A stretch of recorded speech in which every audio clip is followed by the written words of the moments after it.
آج کا جو ہمارا ٹاپک ہے وہ ہے بیوہ کی عدت۔ عدت کیا ہے؟ عدت کے لغوی معنی ہیں شمار کرنا یا گنتی کرنا۔ تو اصطلاح میں یا شریعت میں وہ عرصہ جس میں کسی مسلمان عورت کو خاوند کی وفات کے بعد اپنے نفس کو دوسرے نکاح سے روک کے رکھنے کا حکم ہے وہ عدت کہلاتا ہے۔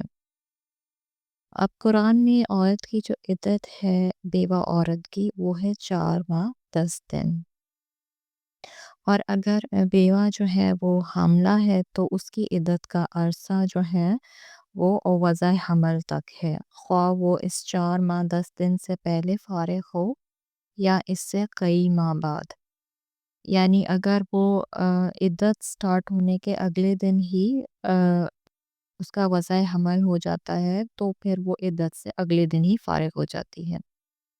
اور جو عورت حدیث میں آتا ہے جو عورت اللہ اور آخرت پر ایمان لا چکی ہے اس کے لیے 3 دن سے زیادہ سوگ کرنا حلال نہیں ہے۔ یعنی کسی کی بھی وفات پر 3 دن سے زیادہ سوگ کرنا حلال نہیں ہے، البتہ اپنے خاوند کی وفات پر وہ 4 ماہ 10 دن سوگ کرے گی۔ سوگ میں اب عورت کو کیا کرنا ہے؟ اسے زینت سے پرہیز کرنا ہے اور باہر نکلنے سے پرہیز کرنا ہے۔ عدت گزارنے والی جتنی بھی بیوہ عورتیں ہیں انہیں دوران عدت ہر قسم کے بھناؤ سنگار اور زیب و زینت نہیں کرنی، خوشبو وغیرہ نہیں لگانی ہے، اور خوبصورت اور شوخ رنگوں کا لباس نہیں پہننا، مہندی نہیں لگانی، سرما نہیں لگانا، میک اپ نہیں کرنا اور زیورات وغیرہ نہیں پہننا۔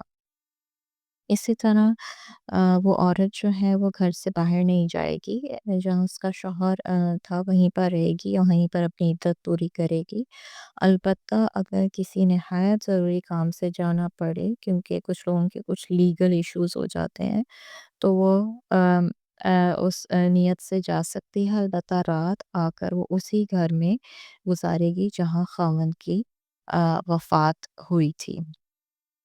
ایک عورت نے رسول اللہ صلی اللہ علیہ وسلم سے شوہر کے وفات کے بعد اب وہاں سے اپنے میکے جانے کی اجازت طلب کی، تو آپ صلی اللہ علیہ وسلم نے فرمایا جس گھر میں تمہیں اپنے خاوند کی موت کی خبر آئی ہو اسی میں رہو یہاں تک کہ عدت پوری ہو جائے۔